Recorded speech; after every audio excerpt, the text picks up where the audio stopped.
Yo, what is up everyone? So today we are diving into Symbiosis, a base building tower defense game that's caught my eye. Think X-Morph defense or Rift Breaker vibes. It's all about setting up your defenses, managing resources, and surviving against an onslaught of mechanical creatures. The demo challenges us to survive 9 nights of non-stop action.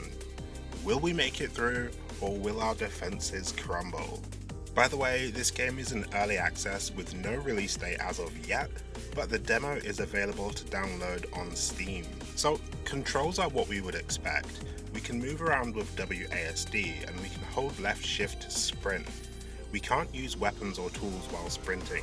We can use our weapons or tools by left clicking, and we can switch our tools or weapons with 1, 2, 3 and 4, 1 being our primary weapon, 2 being a pistol, 3 being your extraction gun to mine resources, and 4 being a healing or repair gun. Perhaps it's a repair gun to repair damaged structures. I didn't get to use that one very much. We can interact with F, and we can enter build mode with B. Additionally, we can dash with space, and we can toggle on a torch with T. We do have skills on Q, E and C, but they seem to be only unlocked after the laboratory, which I wasn't able to unlock during my playthrough. Skill issue, I guess. Kara seems to be the default character. She's able to throw a grenade with her Q. Her E is a buff called explosive ammo, in which she drops an ammo pack on the ground, allowing allies to pick it up. Any ally that picks up this ammo pack will gain explosive rounds applied to their shots, making it a good support skill. And her C is a healing pill, which will heal Kara over time. So when we start a run, the map is procedurally generated, and there will be at least one resource in your base location which you will want to begin harvesting. Resource nodes come in 3 types, which seem to be small, large and underground. Small nodes will be mined up with your extraction gun, larger nodes can be set up with an extraction turret, and the underground nodes will require the drill, which can be unlocked via research. To start off with, I collected enough resources to build a depot, which will increase my storage capacity. And then I manually extracted some more resources, just enough so that I could make an extraction turret, so that I can leave it there and it will mine resources over time for me while I explore. For now, the only resource in our immediate area is being passively mined for us, allowing us to concentrate on exploration.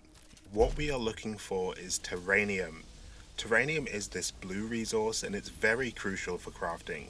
It seems that your spawning location never has any terranium in it, so you will need to expand or explore in order to get your hands on it. Next I found some terranium and I got to extracting.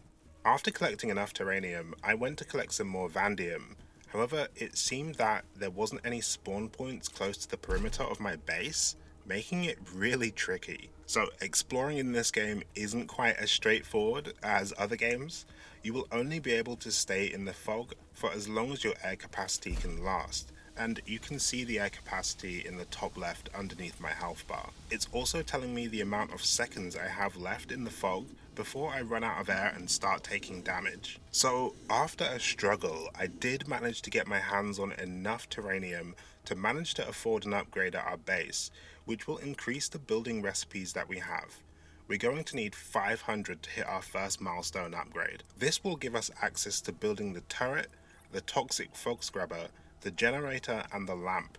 The turret is incredibly important because it will allow us to defend our base effectively, and the generator is also really important because we will need power to power our turrets and automate our resource extraction. Soon after that, we got our first notification that the next swarm is incoming, allowing us 4 minutes to prepare. I spend that time building turrets and building a few barricades around them, as that will allow the turrets to survive a little bit longer while under the pressure of the swarm.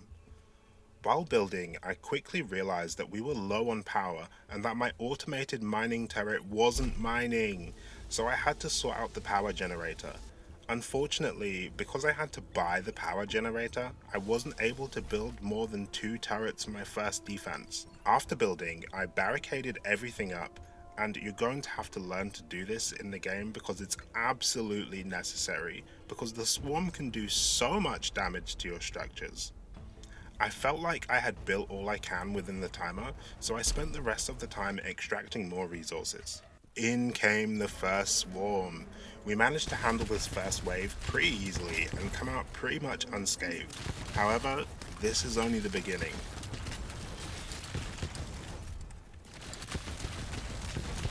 Barricades definitely buy you a lot of time.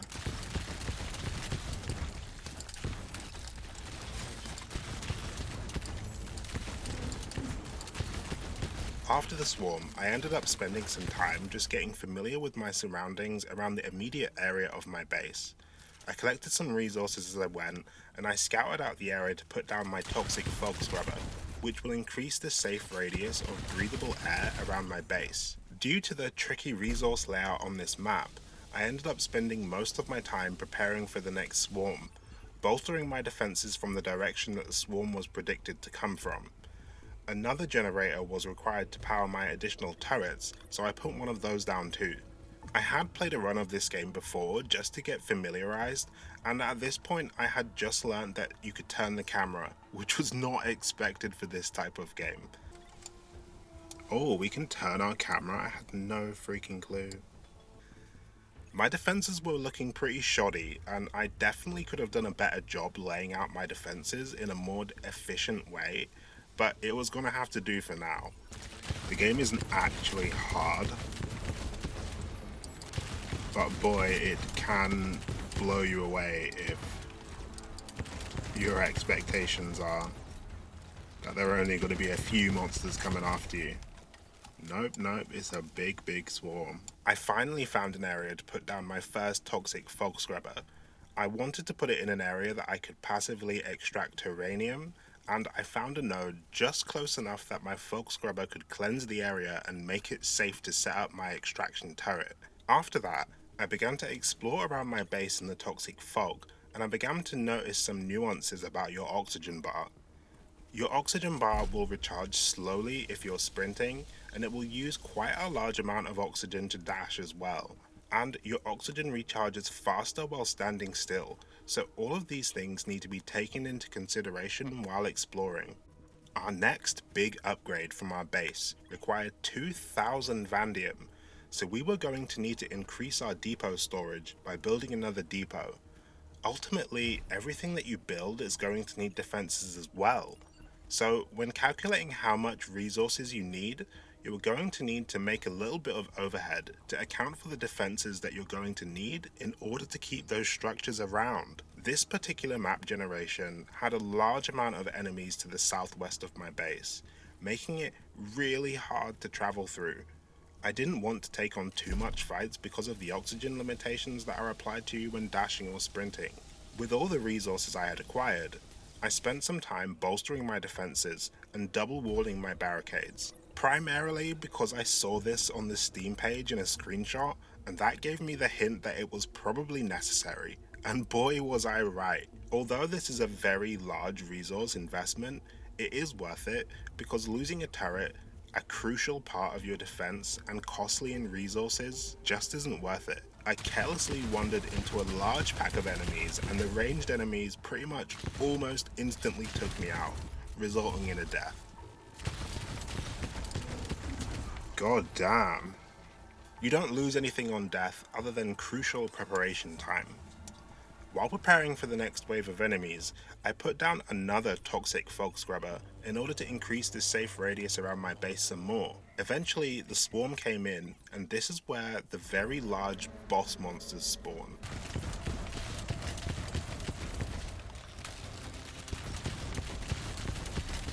Which are incredibly tanky and tough to take out.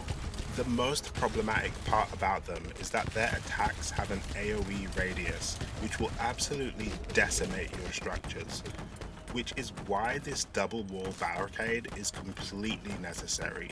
Unfortunately, it managed to destroy a turret and a generator before it went down, which is our first big loss in resources for us. We had to spend some time licking our wounds of the mistakes from our previous battle while also preparing for the next one, and this is where it starts to go downhill. Now we're being attacked from a new direction, forcing us to spend resources bolstering our defenses in the south. I went with the same 2-turret double barricade setup, but I did have a feeling that I would need a lot more. In order to spare some extra resources, I went around deleting some of the structures that I had misplaced in my base, gaining me some of the resources back, and at this point, I had collected the 2000 Vanadium that I needed in order to unlock the laboratory. However, that's just to unlock the laboratory. To build it, we are going to need a lot more. It is my belief that the laboratory is used for upgrading character skills, and the resource used for that is biomass, which we get from killing enemies. With the swarm incoming, I decided to focus on bolstering my defenses a little bit more. I added 2 more turrets and some more barricades, hoping that I would make it through this next wave. This time, 2 of the giant alien monsters spawned.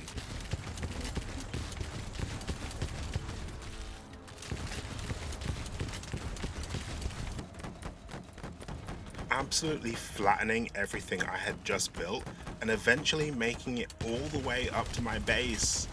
Though I was able to finish them off with my primary weapon, which brings me to difficulty. This game is very difficult, not like actually difficult to play, but difficult to set your expectations correctly in order to have successful defenses. Resource management needs to be on point. I definitely feel like this demo or level of difficulty was made for co-op, but it didn't diminish the experience at all. Knowing that I just doubled my defenses and they got absolutely flattened, I went all out on defense this time, hoping to survive the next wave. Feeling like the end was near, I was really struggling between deciding on whether to actually buy the laboratory and hope that I can afford some upgrades in time for my next defense, or whether I should just spend it all on defense. So I went with both, and I had to pay for my mistakes. Between the 4 turrets on my front line and the 2 turrets on my back line, I thought we may have a chance of having this in the bag, but when the big guy showed up, I panicked and I got caught in my haphazardly built defenses. And I got killed, so GG. Maybe if you don't suck at base building like me and you have a little bit better resource management, you can make it to day 9. I'm absolutely sure it's possible, but it was really tough not having solid expectations of how strong the waves are. If you are into games of this genre, this is definitely worth a try. I had a lot of fun here and I feel like there's a lot to be squeezed out of this little demo. The game looks promising, the systems look promising, it has some nice and appropriate artwork, and the environments are well built. If you have any suggestions on what I should play next, leave them down below. If you like the video, hitting subscribe would be a big help, so if you could manage to stretch your hand over there and hit it, that would be much appreciated. Thanks for watching. Don't forget to wishlist Symbiosis on Steam, and I will see you in the next video. Peace, peace, peace, peace, peace.